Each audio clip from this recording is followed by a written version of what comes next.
Bom, pessoal, então, portanto, a fotossíntese vai acontecer dentro do cloroplasto, que é aquele que vai ter a clorofila. Era disso que nós estávamos falando no vídeo anterior.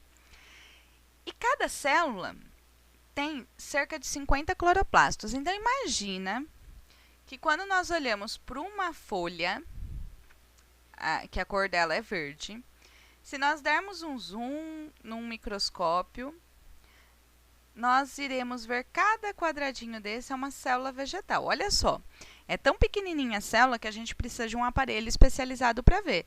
E dentro de cada célula tem cerca de 50 cloroplastos. Imagina o tamanho disso. Então, esse verdinho aqui é a concentração de clorofila do cloroplasto. E se eu desse um zoomzão lá no cloroplasto, eu ia ver essa estrutura. Então, ó, quem é o cloroplasto? E aqui nós temos a estrutura do cloroplasto. Então, aqui, ó, são as duas membranas, a interna e a externa, que é o espaço entre elas. Esta parte mais clarinha aqui de dentro é o estroma.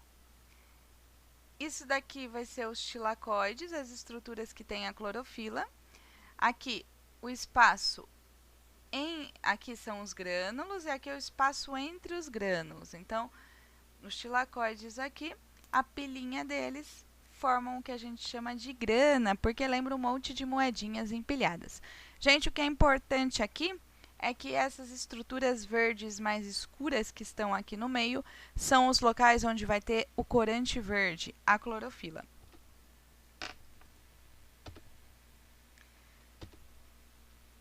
A grana, né, que é uma estrutura que na verdade são essas pilhazinhas parecidas com moeda, que é a estrutura que tem a clorofila, vai ter o corante verde.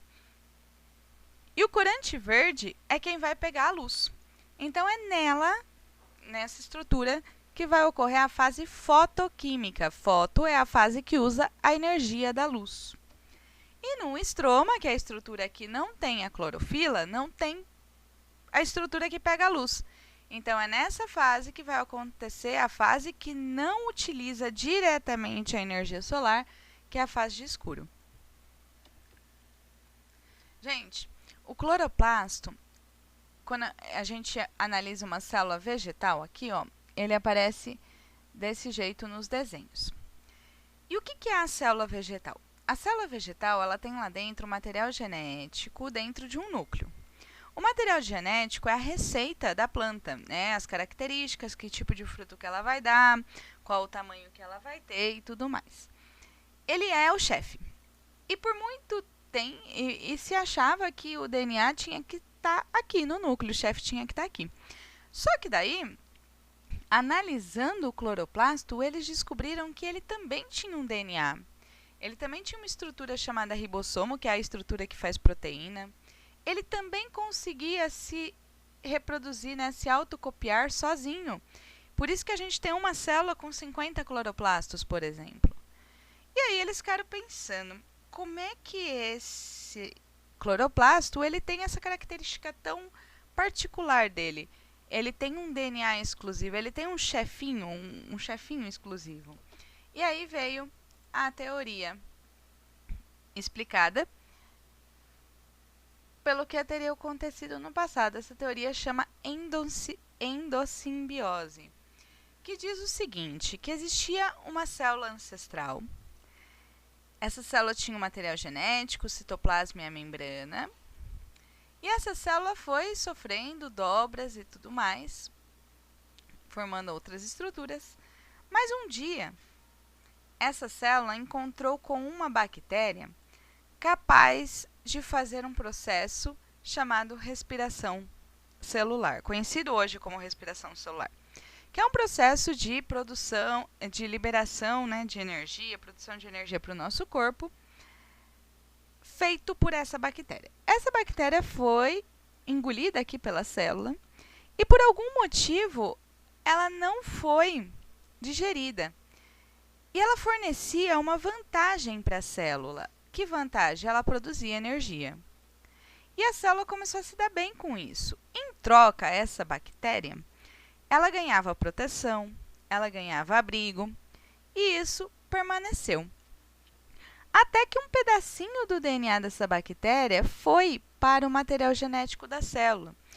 Desse modo, a bactéria, se ela conseguisse sair dessa célula, ela não teria mais todas as informações dela e ela acabaria não sobrevivendo. Ao longo do tempo, isso deu origem à estrutura chamada mitocôndria, que é o que faz a respiração da nossa célula. Uma dessas células aqui teria encontrado com um outro ser, só que agora fotossintetizante. Teria engolido ele também não teria sido digerido, mas como ele fazia a fotossíntese, ele produzia alimento e evitava que a célula tivesse que correr atrás desses nutrientes. E, em troca, ela ganhava abrigo. E do mesmo modo que aconteceu com a mitocôndria, essa estrutura aqui, ela perdeu um pedacinho do material genético para a célula, ficando restrita à célula, e originou o que a gente chama de cloroplasto. Então, por que são estruturas dentro da célula que têm um material genético como se tivesse sido um ser independente? Porque um dia foi. Quem são esses corantes? Existem várias cores de corante, a clorofila é o verde. Por que uma coisa é verde? Quando a luz branca ela ilumina esse ambiente, a luz branca ela tem 7 cores, que são as 7 cores do arco-íris. Então, vamos imaginar que a luz branca está batendo numa folha de uma planta, que é verde. O corante dessa folha vai pegar 6 cores para ele, vai absorver essas 6 cores e vai jogar fora o verde. Ele não gosta do verde.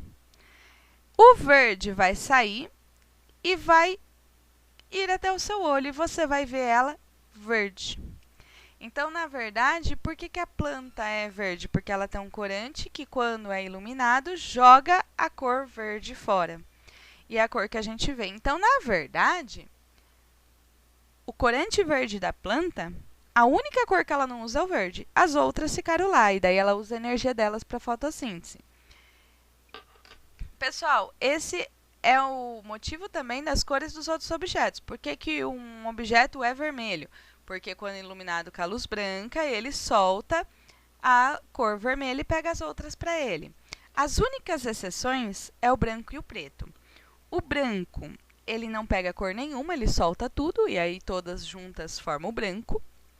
E o preto, ele pega tudo para ele, ele é guloso, ele não joga nada fora. Como não chega nada ao seu olho de cor específica, você vê a ausência de cor, que é o preto. Galera, aqui é um espectro de absorção, né? São as clorofilas que tem nas plantas, a A e a B. E onde é que ela absorve mais? Que cor que ela absorve mais? Ó, ela absorve muito mais o azul e o violeta. E aqui o vermelho, o laranja. O verde não, porque ela está jogando fora. Então, no espectro verde, a fotossíntese não é nula, né? Não é nula que nunca vai acontecer fotossíntese. Tem outros pigmentos na planta, mas é muito baixinha a fotossíntese. Galera, aqui é a estrutura da clorofila A e a clorofila B, é uma fórmula química gigantesca, óbvio que não precisa decorar, mas aqui eu estou apontando para vocês a diferença entre as duas clorofilas. Olha só, uma diferença química aqui interfere em qual onda lá da luz que ela vai utilizar mais e mais eficientemente. Qual parte, né, dessa onda? Eu falei para vocês que tinha duas partes, a parte clara e a parte escura. A fotossíntese tem duas etapas. A etapa que chama-se fase de claro, que é a fotoquímica, que, como o nome diz, precisa de luz, né? Claro. E ela vai ocorrer onde tem a clorofila, que é o corante que vai pegar essa luz, que é dentro dos tilacoides e lamelas. Quando essa luz chega no corante, o corante vai ter nessa estrutura vai ter os elétrons, e esses elétrons vão fazer um movimento da energia. E o destino dos elétrons perdidos e a ocupação dos vazios nas moléculas de clorofila obedecem a dois mecanismos, que chama fosforilação cíclica e fosforilação acíclica. Vamos ver detalhadamente o que significa isso. Só adianto aqui que cíclica tem um ciclo, né? Vai e volta para o mesmo lugar. E a cíclica, o A é não tem esse ciclo. Então, aqui, pessoal, a parte cíclica. Chegou a luz na clorofila A.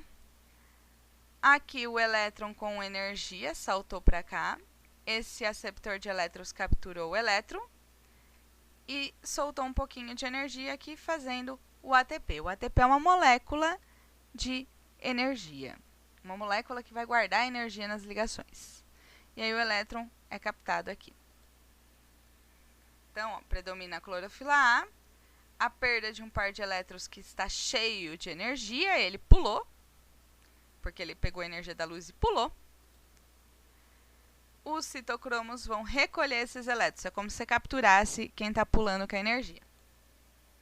E vai originar a molécula de energia. E aí ele volta para a clorofila. Então, é como se ele ganhasse energia, desse um pulo, formou uma molécula com energia e ele volta para o lugar aqui. A cíclica, ela vai usar dois sistemas. O sistema de pigmento 1 da clorofila A, que está aqui, ó, e o sistema de pigmento 2 da clorofila B, que está aqui. Então, olha só, ele também vai formar moléculas de energia. Então, a luz ilumina a clorofila A e ela perde um par de elétrons. Ele pulou, está cheio de energia.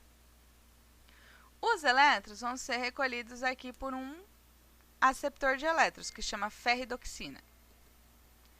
E a energia aqui, ó, que foi para cá, formou o ATP. A luz também vai iluminar a clorofila B, e ela também perde elétrons. Os elétrons vão para o citocromo e vai para a clorofila A. E aí, quando a A recebe a luz, faz isso daqui. E são produzidas as moléculas de energia. Galera, aqui também uma reserva energética. Ao mesmo tempo que isso está acontecendo, a luz está promovendo a fotólise da água. Fotoluz, lise, quebra. A quebra da água. Produzindo 2H+, oxigênio e os elétrons. E esses elétrons vão lá para a clorofila B, que está relacionada à formação de moléculas de energia. Os prótons aqui, eles vão ser recolhidos aqui pelo aceptor de elétrons e vão produzir o NADPH2, que também vai ter a reserva energética. E o oxigênio é o gás que vai sair, que a gente pode respirá-lo. Então, ó, a luz é convertida em energia pelo fluxo de elétrons e essa é convertida em energia química. Pessoal, é claro que não precisa gravar tudo aquilo. Eu coloquei aquilo, na verdade, para vocês terem uma ideia de como o processo é complicado. Né? O que me importa é saber aqui que a luz promove a quebra, a fotólise da água, liberando elétrons, prótons e oxigênio, e ele solta o gás oxigênio e moléculas de energia. Então, o que eu quero que vocês saibam é que na primeira etapa ocorre a liberação do oxigênio, que a própria planta pode usar para respirar, ou você, e a de moléculas de energia. E essa etapa é a etapa que usou a energia da luz. Acompanhe o vídeo aí para ver a segunda etapa.